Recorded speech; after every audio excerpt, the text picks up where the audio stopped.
My name is Olivier Rikken. I'm a pioneer in the blockchain space in the Netherlands. I'm close to 10 years now in this field of expertise. Not only from a building perspective, building solutions, etc., but also from a scientific perspective. I do research towards blockchain-related topics. More specific, the governance of decentralized autonomous organizations, where I hope to obtain my PhD in a half year's time or so on that topic, so getting close to that one.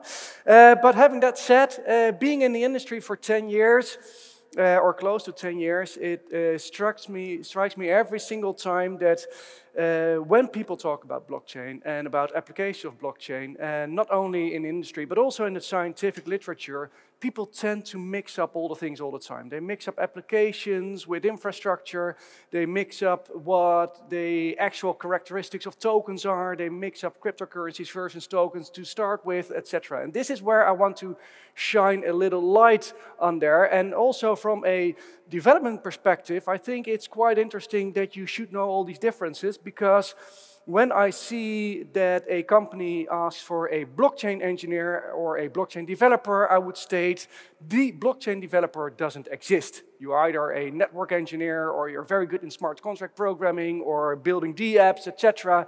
It's much broader than that. And I just want to shine a little light on it, and bear with me, I have 30 slides in 50 minutes, so I have a lot of information to go by. So I'll go at warp speed today, and I hope you will still follow me or either be in a higher state of confusion at the end of the presentation, but then we can still have a nice discussion. Yeah? So I'm going to talk about the infrastructures, about cryptos, tokens, NFTs, dApps, smart contracts, DAOs, etc., and much more probably. And let's start out right at the beginning and separating blockchain from Bitcoin. Still something I have to do every single time.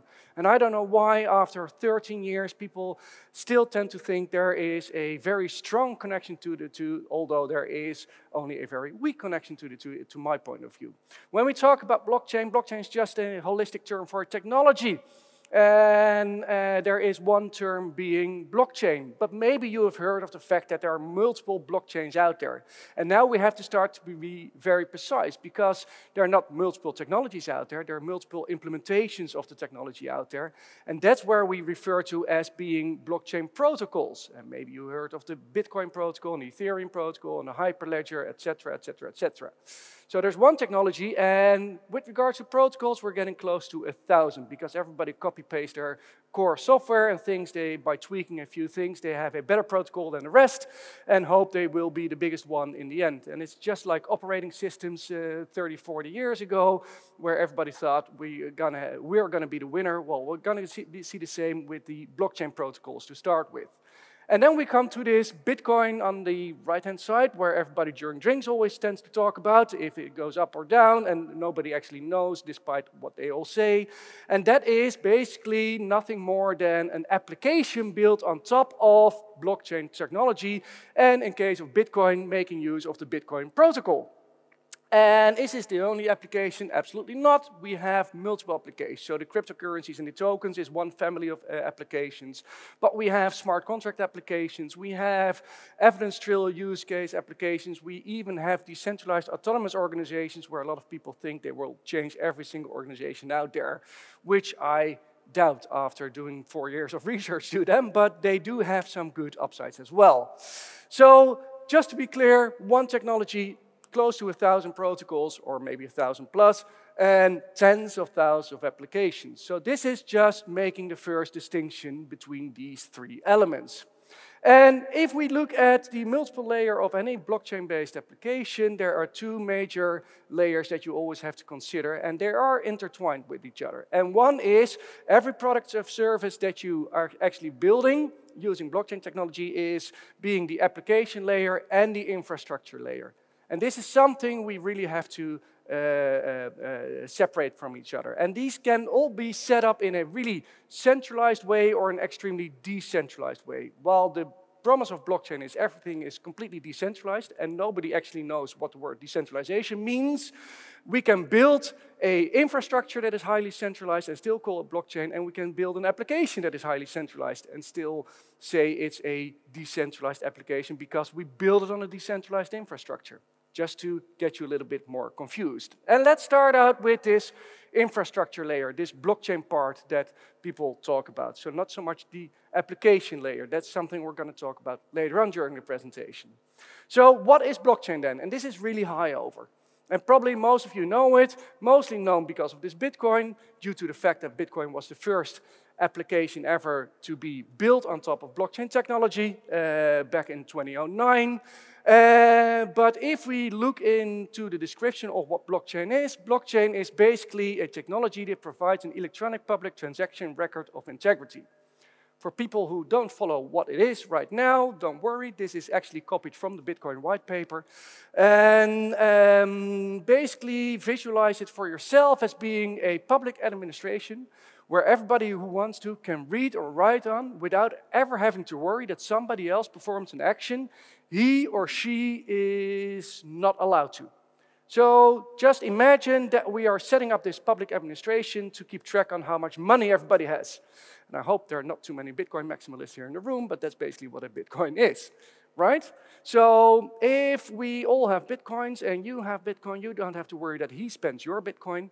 And as it's electronic, if you spend it and send it to him, you don't have to worry that he copy-pasted it because it was electronic. No, we found a way to prevent this double spending. I'm not going to go into the depth of the technology, how it works in itself. And that sounds really cool, this kind of administration. But this is not really new, because we do have many public electronic records of integrity where we keep track of all the transactions that are out there. They're called the Chamber of Commerce Registry, they are called banks, they are called insurers, etc. What is the game changer that blockchain promise? Is the fact that we can set up an administration like this without the need of a central authority for integrity guarding of the content. So without having to have an organization in the middle to keep track, is the content still integer, didn't change anything, we can actually set up a public administration.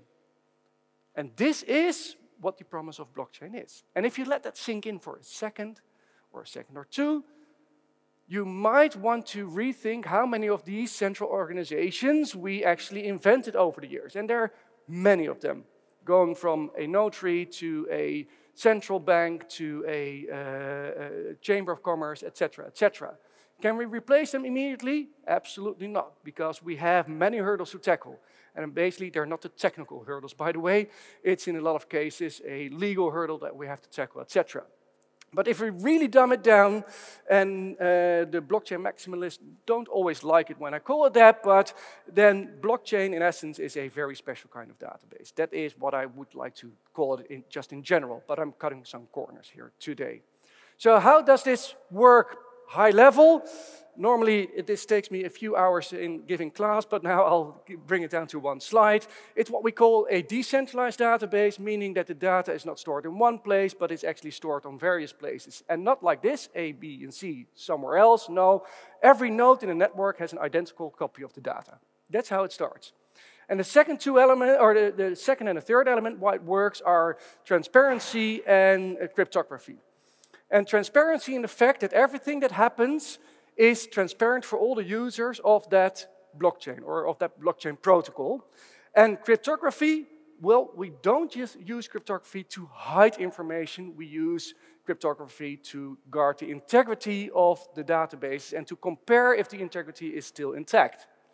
So how does this transparency work? First of all, everybody has the same core code. So every node in the network knows we're running the same version of the core code. And the second thing is, if a transaction is being sent in, so a change request in, say, the database, it's not sent to one of the nodes, but actually, in the end, it's broadcasted to all the nodes in the network. And then all the nodes in the network, because they have the same set of rules, the same core protocol, and the same history of the database, because they have an identical copy of the data, they start voting, is this transaction allowed, yes or no? And if we have the same history and the same rules, hopefully we'll all always come to the same outcome of the decision. So in this case, the C is allowed to be changed in a D, so yes, that's okay. And it would be quite hard to compare the full databases, and that's where cryptography helps us a little bit. So we don't have to compare the full database in themselves, because they can be hundreds of gigabytes big, obviously. So what do? We take a digital fingerprint. Well, we all know what that's called, a hash of the database, and basically compare these hashes with each other. And what happens if one of the nodes in the network says, hey, I'm going to change something. I'm going to change this D into a Z. For example, I have 1 Bitcoin in my account, and I'll write down that I have 100, because that is quite handy if I want to transfer some value to somebody else. What happens then immediately? Obviously, the hash changes immediately, and thus the rest of the network can say, hey, your hash doesn't compare to that of us, so you're not allowed to vote on the incoming transactions until you have the same hash as we do, so we know we're looking at the same version of the history. This is really high over in a few minutes how a blockchain works. Yeah? So what are then the benefits of setting up an administration like this? And there are a few benefits, but there can also be downsides in themselves. Well, the first and most forthcoming benefit is obviously that you can simplify information or value chains. Because we needed these trusted third parties in between, you could theoretically take them out, which leads to lower cost, higher speed of information going over and forth, etc. This is one of the biggest promises of what blockchain brings. The second thing is the transparency part. Because it's transparent for all the users, you cannot hide information from somebody else, so we all know what's happening there. And thirdly and fourthly, the immutability and irreversibility and the permanence and immortality, being that once I put a transaction in, I cannot reverse that transaction or change that transaction, or I cannot delete it. Technically speaking, this is not completely true. If all the nodes in the network agree on the fact that you'll change it, then we're allowed to change it, but you cannot do it one-sidedly. So being one node in a network, you cannot do that yourself. Furthermore, it is said to be very robust. If one node goes down, it keeps on running on the other nodes, and as long as one node is up, you can reach the network in itself. That is also one of the promises. And the combination of the transparency, the irreversibility, and the permanence and immortality leads to what we call provenance, or the perfect audit trail. You can trace back what happened in transactions before and before and before and before. Using block browsers, you can see that quite easily. So these are some of the benefits. And I also also know that you can explain them as a downside as well, because the transparency is really nice, but in the eye of GDPR, you can run into very big problems, because if we put something in that's not allowed to be in there, we have a very hostile system of being irreversible and immutable, and then you can run into tons of problems in itself. So you have to be really aware of your data design when you're using blockchain-based infrastructures. Yeah? So what kind of protocols are out there? I told you there are close to 1,000 of protocols, and they all have different characteristics. And these characteristics can differ on the fact, do they have a cryptocurrency, yes or no? Can they handle smart contracts, yes or no? How's the governance set up? All choices you want to make with regards to building your application in the second place, because first you have to make your choice for infrastructure there. And just to give you a little idea of what the high-level division of the types of protocol out there are, we basically split the blockchain protocols in either being permissionless or permissioned. And that's what you see on the x-axis in this case. And permissionless protocols are protocols where anybody can interact with, and anybody can become a node in the network. Anybody can become a validator of the incoming transactions.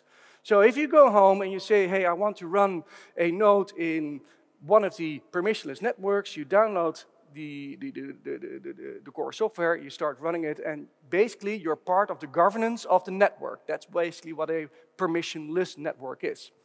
And anybody who wants to can start interacting with it. It's public, it's open, you can build your application on top of it, etc. So there are no restrictions there. And at a certain point in time, people thought, well, maybe it's not so handy to have a permissionless network, because for various reasons, you want it to be permissioned as well. And one of the first reasons was, for example, speed of transactions. So the amount of transactions you could perform per second. And in a permissionless network, these tend to be quite low, and that's why we said, well, maybe we have to get some grip on the amount of nodes in the network, and hence we invented the family of the permissioned protocols. And in permission protocols, we can divide in public or private. Public being anybody can interact, but to be a validator, you have to ask permission of the other nodes in the network to become a validator in the network. It's not an open network where you just can jump in. No, you have to be part of the family to do so. And then you have the other one being the private one, where you even restrict the interaction in itself. And the more you go to the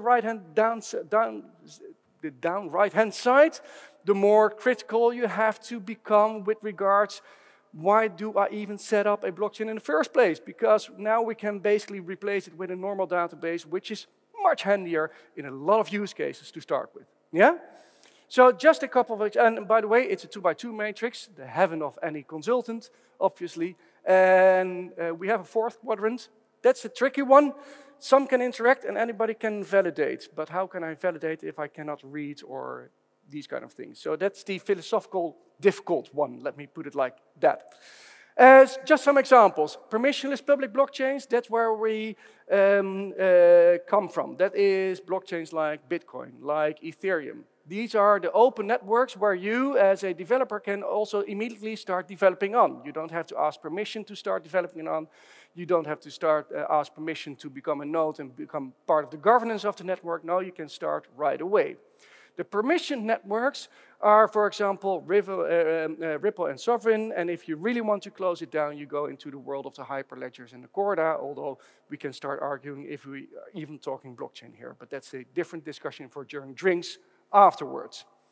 Why is this distinction so important? Because in every single quadrant, governance, risks, privacy, and compliance is a whole different ballgame. Upper left-hand side, completely open, anybody can join and go for it. But it's really hard to deal with privacy. It is really hard to deal with compliance and risks with regards to when we publish information there. If we go to the bottom right-hand side, you are in charge of the governance. So if something goes wrong with the network, you can act. If you're in the upper left-hand corner, if something goes wrong with the network, you have to trust the whole world of nodes to collectively take action. Yeah? It's just something you have to bear in mind. So, what are the choices that I need to make? Well, I just gave you a few.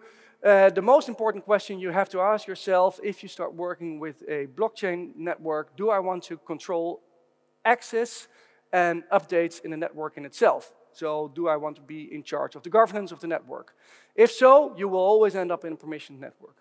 If not, then you have to ask yourself, okay, the transactions, do they need to be hidden or can they be transparent in some sort of form? And if you want them to be completely hidden, you will be in the world of the permissioned networks, and then again, I will always doubt if you need a blockchain to start with, because you better take a regular database to start with.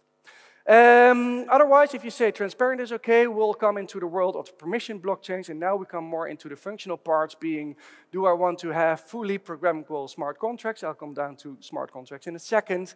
If not, I'll end up in the world of Ripple and Bitcoin and IOTA, kind of. And if I say I do want to program application on top of this blockchain infrastructure, you come into the world of the hyperledgers and the Ethereums, etc. And then there are still tons of choices to be made. For example, transaction speed, scalability, etc. And just some general considerations from a general point of view. How sustainable is the network? Is it interoperable with other networks? Is it decentralized, yes or no? In other words, is somebody in charge of the governance, or is it truly a democratic governance system? Functional characteristics, how much does it cost to run the network? In other words, what do I have to pay per transaction to do in the network in itself? How many transactions can the network handle per second? Can it handle smart contract functionality? Or does it have a whole range of standards that I can easily use for implementation of application itself? And finally, also always look at user characteristics. How many core developers are there? There are a couple of networks out there. They look very cool, but if you really look at it, there are 2 core developers doing 5 commits per month. I don't think that's a good sign for long-term continuity of that network. Yeah? These are things you should always consider. Second, how many users are there and how many apps are already available on the network in itself? All things you want to consider if you choose a certain infrastructure. And just some examples. Ethereum and Bitcoin, large user bases. Ethereum, many applications, very versatile. You can program whatever you want. Downsides, extremely slow, extremely expensive. Bitcoin, large user base, extremely slow, extremely expensive, and low in versatility. Then you have other systems like Polygon or Optimism being a sidechain and a layer 2, and we can talk about sidechains and layer 2 during drinks, but large user base, much cheaper, etc., but can have a downside with regards to how decentralized is it, on how many nodes does it really run. And in the case of Polygon, we're even in a discussion, the local currency where you pay with, is it now a security, yes or no, and will the SEC start running it down if they can actually do so? So this with regards to the infrastructure layer. So that is the first layer you have to consider. Now we go to the application side of things. And now we enter the world of wallets, smart contracts, and dApps. Because these are basically the building blocks of the applications on top of a blockchain infrastructure. And let's start with the wallets. What are wallets? Confusing term, because it's a financial term, but basically, if you really look at it, it is your blockchain communication tool, where you do a one-time install of this software on your telephone or in browser or whatever, and with this wallet, you create an account, basically being a public-private key pair, and the holder of the private key is in charge of that account, is in control. So if they sign up with their private key, a transaction request is being sent to the blockchain infrastructure to be processed. And on a continuous basis then, if a person wants to send information, value or data or whatever, what they basically do, they ask for the other person or the other instance what their address is. They fill this address in combination with the information or with the value they want to transfer. And basically they sign it with their private key, and then this transaction request is being sent to the blockchain protocol, and the blockchain protocol starts deciding, was this transaction allowed, yes or no? 9 times out of 10, is it the correct public-private key pair? And in case of transfer of value, did they even have value in their account? Yeah? So that's basically what wallet software does. Now we come to this smart contract part. And that's where the definitions really get confusing, because smart contracts have nothing to do with contractual stuff from a legal perspective. This is what a smart contract can look like. You can program it however you want to. It's basically just an application that you build and that you push to the blockchain infrastructure, and then the blockchain infrastructure will execute this code for you when the code is called upon, or not if they cannot do anything with the transaction message in itself. Yeah? So is it just code or a contract? Well, actually, 6 years ago, with a couple of lawyers, I did some research towards this, because a lot of lawyers got scared by the fact that they were going to be automated, and then they found out that it's basically just little applications that we build on top of a blockchain infrastructure. And secondly, is it smart or dumb? Well, you have to bear in mind a smart contract that you program is deterministic, and a blockchain infrastructure is responsive, so reactive, not proactive. So it's a deterministic, reactive piece of code. That's not my definition of being smart. So it's not smart, it's not a contract, it's the worst chosen name ever. It's a dumb executable whatsoever. But let's dive a little bit further in what it is, because we can do cool stuff with it. You can build cool applications with it. Because what is a smart contract then from a technical point of view?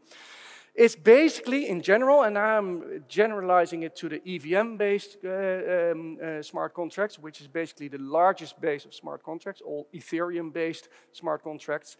They are programmable accounts. So it's a program, and you basically deploy it, and once you deploy it, you get back an address. And with this address, you can communicate with this account. And this account has functions, rules, and can have his own or her own storage, being the variables that you actually create yourself. So you can basically build a little application with function and variables that live on an address, and you can interact with it.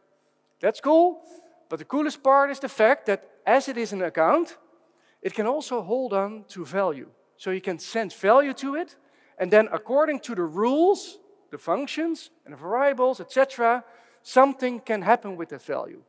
It can go up, it can go down, it can be rejected, it can, whatever you want to program it. So what happens if I send a message to a smart contract? Then actually the balance can go up and down, or the storage will be updated or not. And it can actually trigger a follow-up transaction in itself. So a smart contract then can trigger other smart contracts, and basically a whole tree of smart contracts, and then we come into what we call the world of decentralized autonomous organizations.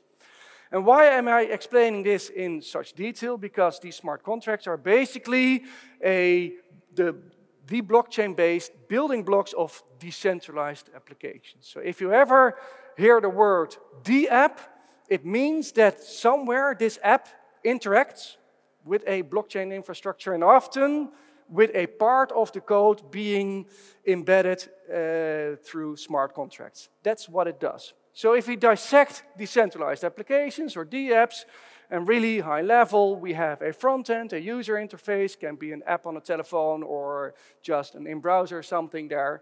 And then through the transaction part, being the wallet, which often is integrated in the app in itself, but sometimes it's being left out and automatically triggered. For example, if you send a transaction and it triggered MetaMask, if people have some experience with Ethereum.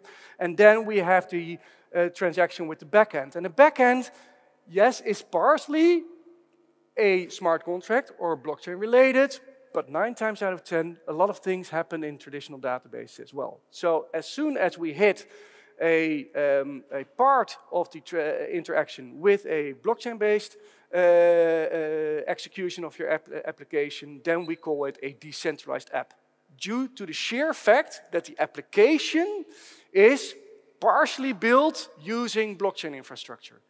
It doesn't have to say anything with regards of how decentralized the application is, because you can build a highly centralized application on a decentralized infrastructure, meaning one person is in charge of what happens there.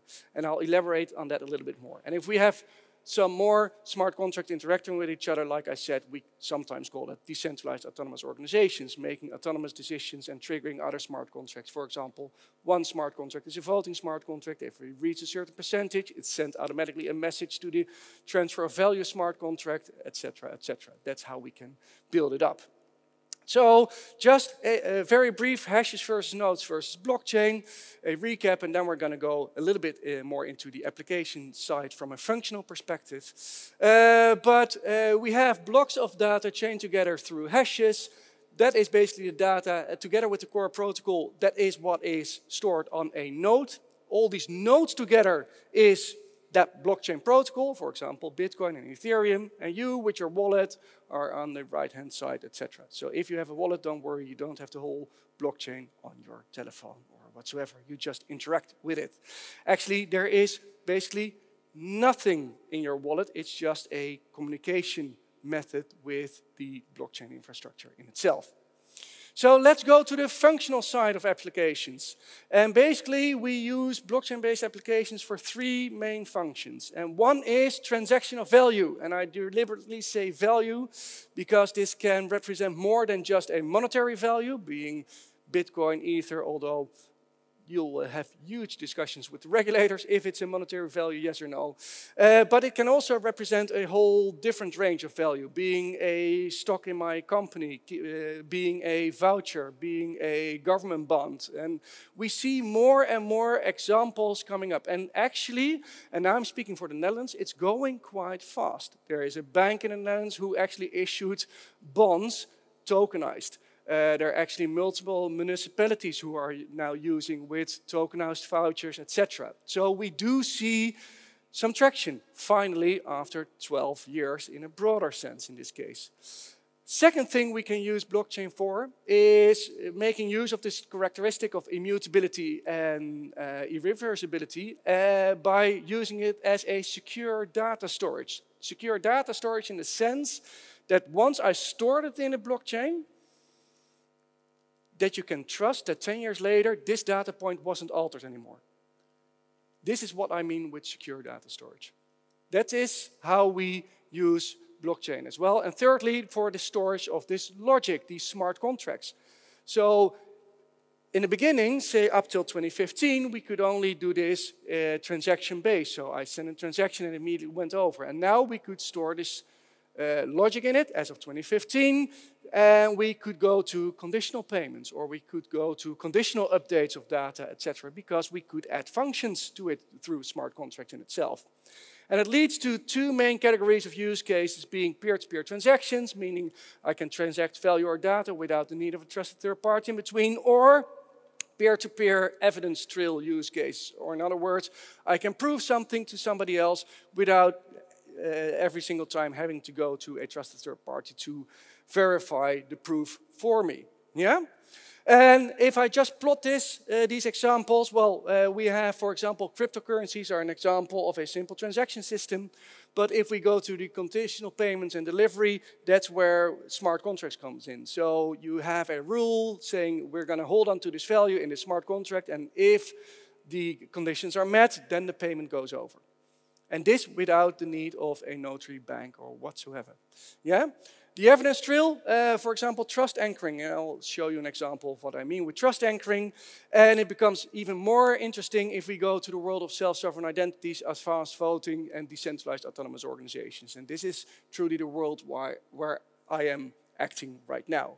Because we can actually replace part of companies, or at least departments, by using this tooling, especially the DAO tooling in itself. I doubt if it will fully replace all the companies as we know it. I'm highly skeptical on that part, but that's another part. Yeah? So let's really dive a little bit more into the cryptocurrencies and the tokens, because this is where a lot of misperceptions are, and it will also explain a lot of the parts with regard to centralization or decentralizations of smart contracts in themselves. And this is where, in general, people always put it on one pile of in their head. They think it's one thing. And we have to take crypto and tokens apart to start with. Because a cryptocurrency, also called a native currency or an inherited currency, is something completely different than an issued asset. Not only from a functional perspective, but also from a technical perspective. Yeah? Because a cryptocurrency is always linked one-on-one to a certain blockchain protocol. A blockchain protocol at most has one cryptocurrency. Bitcoin has Bitcoin, Ethereum has Ether, etc., etc. Yeah? And it is invented to price the transactions, to pay for your transaction in the network, and to reward miners and stakers in order to keep up the network, to keep the network running. So if you want to come close to a payment instrument, then a cryptocurrency could be a payment instrument, but that's the legal side. In order to create an issued asset, you don't have to set up a whole blockchain protocol like a cryptocurrency. So if you want to create a cryptocurrency, you have to set up a blockchain protocol with all the nodes, etc. If I want to create an issued asset, all I have to do is to deploy a smart contract on an existing infrastructure. So I'll deploy something on Ethereum, and then I have this token that I can start transacting. And the purpose of this token is what the person deploying it promises what it is. It can be basically anything. Yeah? So from a regulatory perspective, it all depends on the goal or the purpose of the token, how we should deal with it from a regulatory perspective. So why would we like to use this one? Well, it is extremely easy to create a token like that. And if it represents a certain value, for example, a stock in my company, etc., as soon as I deploy it, I can make it in 2 minutes and I can start trading it peer-to-peer without a trusted third party in between. And basically all the side applications like wallets, etc., that are connected to that network can immediately receive this token, send this token if they want to, so I don't have to build all the side application itself. And it also inherits this security from the fact that I cannot double spend it or somebody else spends my tokens, etc., if I secured it correctly. Yeah? So this is why people think this is really cool. And now, let's dive a little bit more into these tokens, because basically, from a technical point of view, we have two types of tokens. And one is being the normal token, the other one is being the NFT. And the normal token is also called a fungible token. The standard in the Ethereum network is called the ERC20. And basically, like I said, it's a technical difference, because if I create a token using the ERC20, the normal token standard, then basically all the tokens that I create are completely interchangeable because I cannot tell the difference from token number 1 or token number 100 or 1,000. So if I create 1,000 tokens, then I cannot tell the difference of these tokens. They're all equal, so they're very useful for use cases where you want the assets to be equal in the background. Yeah? The NFT part is called the non-fungible token. And basically, if I would create 1,000 tokens using this standard, they are all uniquely identifiable. And because they're uniquely identifiable, I can attach them to other functional use cases than the fungible token in itself. Yeah, and these are just the two main standards. There are other standards as well, like the ERC 1155 and ERC 1400, but let's not go into all the details here. But basically, you have to understand that these are two technical differences. They're both tokens, you can both hold them in the same wallet, but the difference between the tokens is one is uniquely identifiable, the other one isn't. Yeah?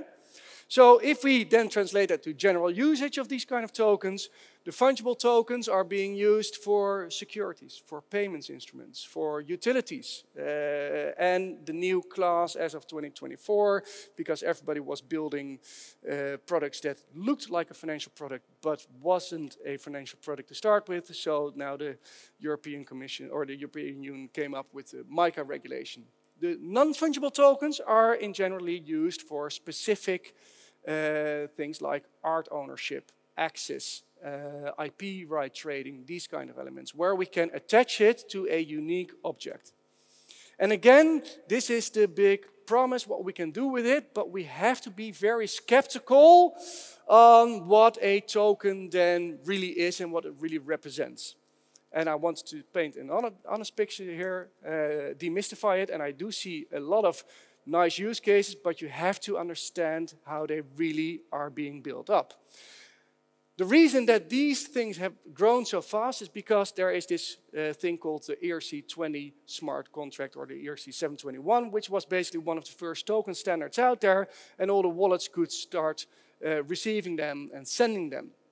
And this is just an example of one of these tokens. It takes you, and this is actually a very extensive one because you can burn it and mint it, etc. You can do even with, say, 10 lines of code less than this and create your own token. If you go to wizard.openzeppelin.org or .com, you can actually create it with a few clicks, and if you have a wallet connected to the Ethereum network, you can receive it and send it.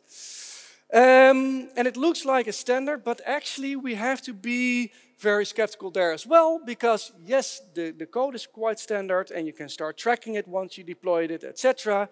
And that sounds really cool, but actually if you really look into the ERC standards for tokens, they are actually no token standards, but they are actually token interface standards, meaning that your wallet can receive them and they can send them, but if you look into the token in itself, we have many, many, many subversions. And here you can program basically whatever you want. And actually, if we start looking into that, they can be highly centralized or highly decentralized. And this is what I really wanted to tell you, because we build it on a decentralized infrastructure, being a blockchain, doesn't mean that the application is decentralized as well. So let's dive a little bit more into that one. And just an example of the NFT. Quick picture? No? Okay, cool. So just an example of the NFT. So what is an NFT? Well, there's a perception of the audience. It's a token and an asset in a wallet, and you have ownership on a project, and it's decentralized, and it can create a secondary income, etc. That is what the audience thinks that an NFT will do. In practice, if we just plainly look at the technical implementation, if we create one, it's a smart contract that we deployed on a blockchain infrastructure that administers tokens, because the tokens are not in your wallet. They're administered in a smart contract, and your wallet looks in the smart contract to see if you have a balance, basically. It's just an array that keeps track of it. It can have multiple functionalities, and with regards to the assets, little trick here, the asset is not in the token in itself. At best, it contains a hyperlink to where the asset is stored. I'll show you that in 2 slides down the road. So, with regards to the build-up of this NFT, just to show you that it isn't as decentralized as people think, if we take a look at what you need to program into a NFT smart contract, there are only a few things that are mandatory. You could even take these out if you want to. So some basic information, that is mandatory. But then the transfer from to, meaning that you can transfer it from somebody and back, that is in there. You can do delegation rights in there, so you can delegate somebody else to transfer it in your behalf. That is the mandatory part. And then you have a lot of optional things. So sometimes you can say, hey, I want to create new ones, or I want to be able to burn tokens, so basically delete the tokens there, or I want to pause the tokens, stop the trading of them. So basically somebody can push a pause button and nobody can start trading their tokens anymore. And there are multiple other ones that are quite rare, that you don't see too many times. And they're the optional non-standard part, and this is where it can become really ugly. And especially with regards to something we call the forced transfer function. Basically, if I build in a forced transfer function in a token smart contract, if you think you have the token in your wallet and I'm the owner of the smart contract, I can transfer your tokens without you ever giving permission. I don't know how decentralized you call that, but that's something you can do. And you can actually make it even worse than that. You don't have to put in the forced transfer function. You can play a really, really nasty trick. If you go into this token standard and comment out line number 343, and you once delegated me, then I will, till the length of the existence of the token, be delegated to transfer to whomever I want to. Just by adding / in one line. That's it. So if you start working with tokens, be very aware of how they are being built up. And especially with regards to access control, who is allowed to trigger which functions? Because these are all standard functions that you can copy, paste, put in, etc. But they are standard functions that you can use, but they're not obliged, not mandatory to put in, because the standard is all about the interface standard. Can my wallet communicate with it? Not is the functionality in there, because I can leave all the functionality out, just for you to understand.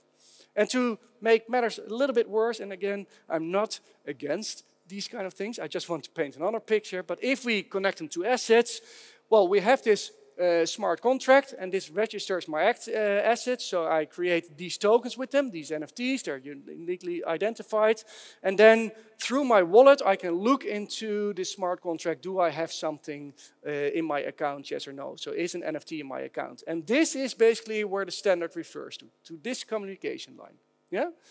And then we come to the part, how are they connected to the real world assets, or the digital assets, or whatever.